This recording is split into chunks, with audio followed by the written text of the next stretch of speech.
Hey Canucks fans, today I want to talk about why I think the Canucks will not be trading Jaroslav Halak. I'm Canuck Clay, and this is my Canucks take all in one take. It's Clay's Canucks commentary for Friday, January the 28th. If you're new, here's what you should do. Hit the subscribe button now for daily Canucks insight that's positive, timely, and trustworthy. Thanks to everyone who joined me for my live stream last night, my impromptu live stream after a great 5-1 Canucks win. Had a little bit of technical problems, so we went old school last night, just me and my phone and no fancy graphics or backgrounds. And it was kind of like a throwback. I don't think I'll do that all the time, but it was a nice change of pace for sure. And while the technology may have looked different, the quality conversation was great as always, was just the same, and I'm thankful to everyone who joined me last night. One of the most popular talking points last night on the stream was this: has the emergence of Spencer Martin for the Vancouver Canucks in goal, has that maybe shifted our thinking to why we should trade Jaroslav Halak? And I'm going to talk about the pros and cons to doing such a move, but ultimately, as I led with, I really think that the Canucks are going to stick with Halak and not trade him. So let's get into the reasons why. Background: Spencer Martin, obviously playing very well. He's played 3 games for the Canucks, and the Canucks have picked up 4 points in those 3 games. Lost in a shootout to Florida last Friday, lost in overtime to Edmonton on Tuesday, and then won last night very handily against the Winnipeg Jets. So Martin has 1 win and has 2 extra time losses. So technically his record is 1-0-2, where the Canucks are 1-0-2. They have not lost in regulation with Spencer Martin in net. 26 years old. I believe last night was his 6th or 7th start ever, maybe 6th start in the NHL, and thus this was his first career win. Obviously, if it's his first career win, it was his first win as a Vancouver Canuck as well. And we don't have to go through the merit of his performances. We've been doing that for the past week. Friday, again, like I said, against Florida, Tuesday against Edmonton, and then last night making 33 saves against the Winnipeg Jets. The only goal to beat him, a very fluky goal that bounced off a Canucks player's stick and then went to the side of the net and was tipped in basically waist high by Andrew Kopp. So that's the only goal that beat him last night. So Spencer Martin, along with JT Miller, the 2 biggest reasons why the Canucks won. We know that Jaroslav Halak, he has 2 bonuses that kick in, or that potentially kick in for next season. One of them, the big one, is a $1.25 million bonus if he plays in 10 games this year. The magic number right now is 10. The magic number, I should say, is 2, because he's played in 8 games already this season, with still 39 more games to go for the Canucks. And then the other bonus is a small $250,000 bonus if he maintains a .915 save percentage or higher. Why this is important? Well, he's only on a 1-year contract. That 1-year contract pays him 1.5 in salary, but with these 2 bonuses could be up to $3 million. 1.5 would be for this season.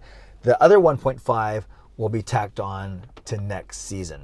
And next season, yes, Luongo's $3 million of cap recapture comes off, but you still have paying Jake Virtanen $500,000, and you have paying Holtby $1.9 million. So $2.4 million combined for dead contracts, dead money in Virtanen and Holtby. That 2.4 replacing the majority of the $3 million that comes off the books with Luongo's cap recapture penalty. So you can see why there might be a hesitancy to take on even more dead salary next season when we already have 2.4 locked up. And especially when you hear what Jim Rutherford said about it's not a good place to be up against the cap yet not be a playoff team. And that was a direct but indirect shot at Jim Benning. I don't think he was loading up and throwing Benning under the bus. He was just talking very frankly about a team that he inherited. And that's another reason why people say you don't have to show that much, you don't have to honor past contracts, because all the contracts signed up to now were obviously Jim Benning contracts, because Rutherford just got here 2 months ago. Patrick Allvin just got here a week ago, officially named earlier this week. So Rutherford and Allvin, they could conceivably and justifiably say that they have no loyalty to any of these players. It sounds way more harsh than it means, but you know what I mean. No loyalty to these players, and more importantly, no loyalty to these contracts. So someone saying trade Halak now would say Spencer Martin has already proven himself in 3 games. I'll do the contrary to that in a sec. So Spencer Martin has proved himself in 3 games. If the backup's only going to get 5 to 10 games going forward out of the 39, let's say, and then Demko plays the other 30 to 35, we're fine with it being Spencer Martin. And then more importantly, let's save $1.25 million off of the cap next year because we know Halak's not going to be here. He only signed a 1-year deal. Okay, those are all the reasons for trading Jaroslav Halak. The main reasons against trading him is, I think the big one is the message it sends. Yes, I understand that Rutherford and Alvin don't owe Halak anything, don't have to have loyalty to him, but word gets around, and if Halak properly negotiated a no trade clause, I guess I should have said that earlier. He has a no trade clause in his no movement clause in his contract, so you'd have to actually go to him, get him to agree to have that waived so he could be moved. Now you could say, well, just bench him or just put him on the taxi squad, which technically you could do, and therefore you're technically not, you're not trading him. But actually, if he's got a no movement, I'm not sure if the taxi squad counts as that. But regardless, the main point is you wouldn't be trading him because he basically has a right to waive that for sure. He has the right to reject that for sure.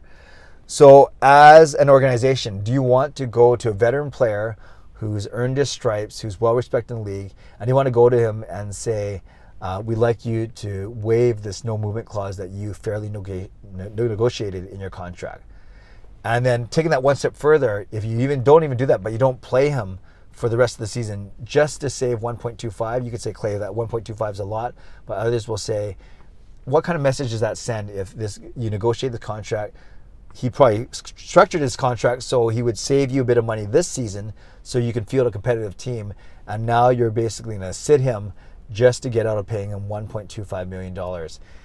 Does that look right? What do the optics of that decision look like? So I know we're talking about optics, we're talking about hypotheticals, talking about non-tangible things to try and measure, but I do think those things add up. So when it comes time for a free agent to decide, should I go to Vancouver or should I go to this other city with equal deals on the table, someone's going to remember that the Canucks maybe didn't treat Jaroslav Halak properly, or maybe didn't treat this free agent properly. So that's a big factor for sure. The other factor is basically what Bruce Boudreau said last night when almost pressed to try and get into this, not controversy, but into this issue.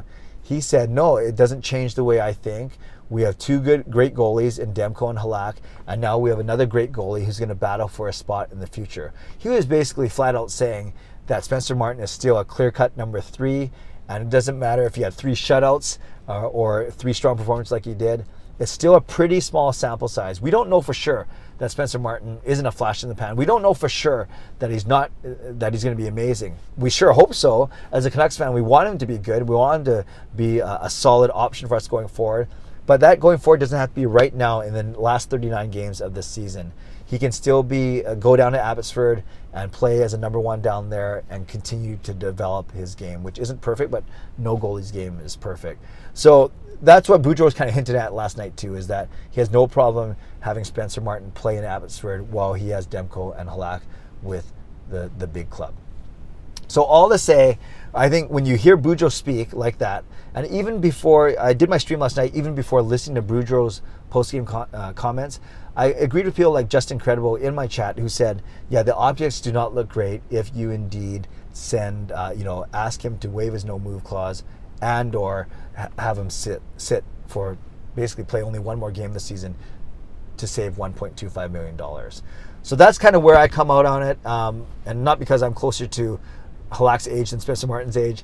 I just think that's something that he negotiated, and you might call me a wuss, you might be calling me kind of too soft or not thinking about the club's best interest. I just think these things are a lot more difficult than in reality than it is for us to just spitball on a stream or on a vlog, and that's what someone like Emily Castonguay has to deal with and work with now going forward in her new role as AGM. So many factors. The reasons to trade Halak and go with Martin now versus the reason not to trade Halak and make sure that Martin's still around and he can battle for a backup spot, the backup spot behind Demko as early as next season. Canucks fans, let me know your thoughts in the comments below. If it were you, would you try and trade Jaroslav Halak? You know my opinion. I would love to know yours. Shout out to my sponsors, Perform and Transform, personal training and weight loss. Sign up now for a free 7-day trial. Use the link in my video descriptions. Shout out to Van City Experts Real Estate Group, Contact Jason Lim and his team for all of your real estate needs. And shout out to my legends.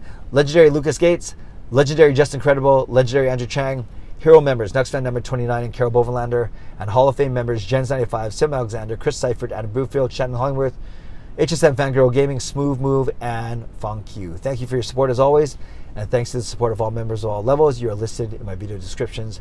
If you want to become a member of the CCC Crew, press the join button underneath this during my videos on the memberships tab on my YouTube channel. Subscribe if you'd like to, like this video if you'd like to, become a member or upgrade if you'd like to, leave a comment down below if you'd like to. Will the Canucks trade Jaroslav Halak by the trade deadline this season? Don't forget, Friday night, tonight, Friday Night Live, my live stream at 11 p.m.